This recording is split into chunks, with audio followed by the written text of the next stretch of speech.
but today it's all about the basics of solving systems of equations. And so all of this stuff here, to some degree, you have done before. And so solving using substitution, elimination, and then three variables is one of everyone's favorites. So really quickly here, let's talk about some of the vocabulary. System of equations is essentially just two or more equations. And so often when we have two variables, we'll have two equations to go with them, and we'll have to solve for both variables using a variety of methods. Okay, the solution to a system of equations, so maybe an example here would be like 2x plus 3y equals 7, and maybe y equals 2x plus 3. You'll see that we have two variables, we have two equations, and so in this case, a solution to the system would be the values for x and y, or x, y, and z if we have three variables, that make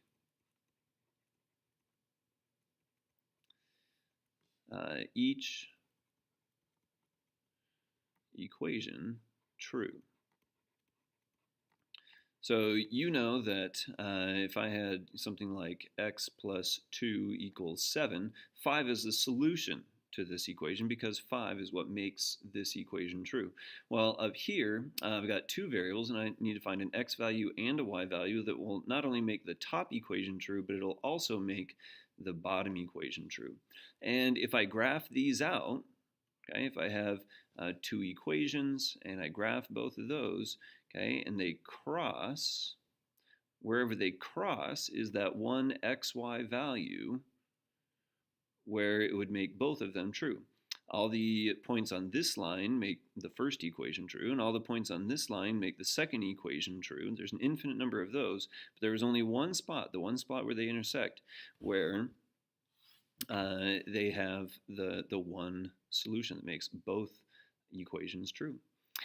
Just like if we had variables on both sides of an equation, we have three different possibilities.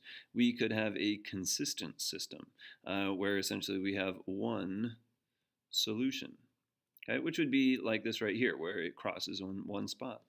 We have the independent case where there are zero solutions. Okay, in which case if I were to graph these, they would essentially be parallel lines. They are independent of each other. They will never cross. They will never have any type of point that would make both of them true. And then, of course, dependent is when you have an infinite number of solutions. There's not a value you can pick that would make it not true for both of them. And that's essentially because they are ultimately the same equation. If you graph them, you'd have one right over the top of the other, and so they wind up being the same thing. All right, let's look at some examples. Now, typically, when you are asked to use substitution, you'll have one or maybe even both of the equations already solved for one of the variables. This is not that case though. However, with this bottom one, we can very quickly turn that into y equals 3 minus x, so that we do have one of them already solved for either x or y. Now what we're going to do is we're going to take what y equals and plug it in for y in the other one. So I'd wind up with 3x plus 2y, but instead of writing y, I'm going to write what y equals, which is 3 minus x. And why would I do this? Well, because when I do this, I have just one variable, the x, and that's going to make this possible to solve. So I do the distributive property here, and I've got 6 minus 2x equals 11. Combine like terms, and I have x plus 6 equals 11, and then subtract the 6, and I get x equals 5. But of course, you know that a solution to a system is not just one variable, it's both variables. And so I'm going to continue now, plug this. I can pick either one. I'm going to pick the bottom one. That looks a little easier. 5 plus y equals 3. And so y would have to equal -2. So now I have my solutions, and of course, we're going to often ask you to verify this by graphing. And so we can graph both of these, and well, I'll use kind of the cover-up method or the intercept method here. So when you have x equal to 0, y would wind up equaling 5.5, so that's right about here. And then when y equals 0, x is going to be, it looks like about 3 2/3, so right about here. And then it's important, mine's going to look pretty bad, but you're going to want to use a straight edge because it's fairly important that your line is precise. Let's see, and then the other one, when x equals 0, y equals 3. I got y equals 3. And then when y equals 0, x equals 3. So I connect these 2 points. And you do your very best here. And you can see here that they cross at the point 5, -2, which is exactly what we wanted. All right, second version. This time, it says solve using elimination. And so here's what we're going to do. We want to eliminate one of the variables, and oftentimes you'll have to do that by multiplying through by something on either one or both of the equations. I notice that if I multiply the top through by 3 and the bottom through by 4, I'm going to wind up with -12y on top and +12y on bottom, and that'll cancel them out when I combine the two functions. Of course, I'm going to use the distributive property all the way through here, so I got 9x minus 12y equals 3. And then down here on bottom, I have 8x plus 12y equals 48.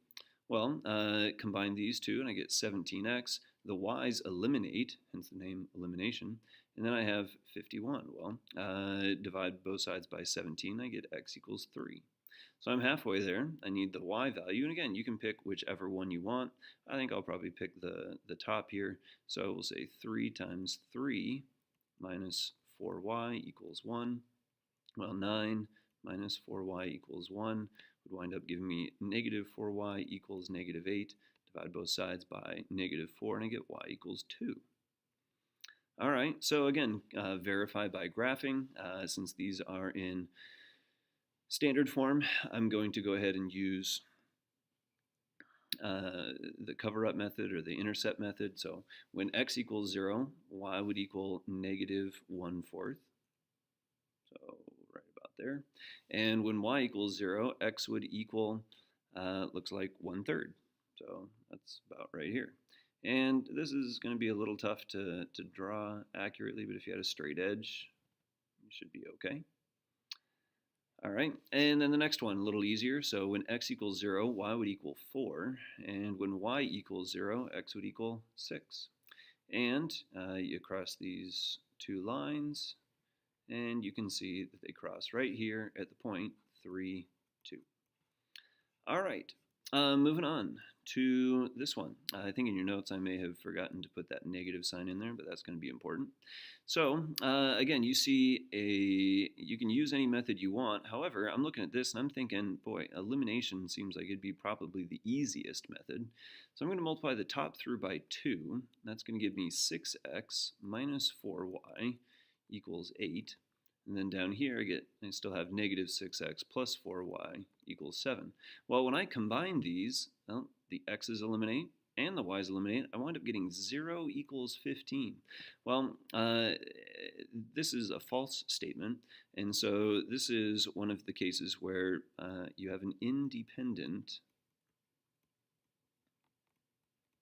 scenario. They are never going to cross. And if you graph both of these, you'll see that they are, in fact, parallel. All right, here's everybody's favorite. A big 3-equation, 3-variable system.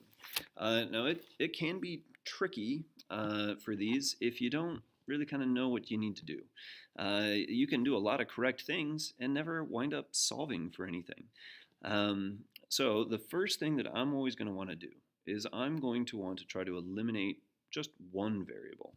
And up here, I see that the z's look like they are going to eliminate real nicely when I use um, elimination. So my first thing is I'm going to combine these two to eliminate the z's. So I've got, well, let's see, I'd wind up with 3x plus 2y equals 4. Now that in and of itself doesn't help me very much because, well, I still have two variables. I need to now combine something so that I also have just an x and a y. Well, if I combine these two up here, not going to be as easy as this one, but I can intentionally eliminate the z, so I wind up with another equation that just has an x and a y. So I'm going to have to multiply this bottom one through by positive 6 in order to get the z's to cancel out. So I'll rewrite the top, 3x plus 9y plus 6z equals 3. And on the bottom, I got 12x plus 6y minus 6z equals 12.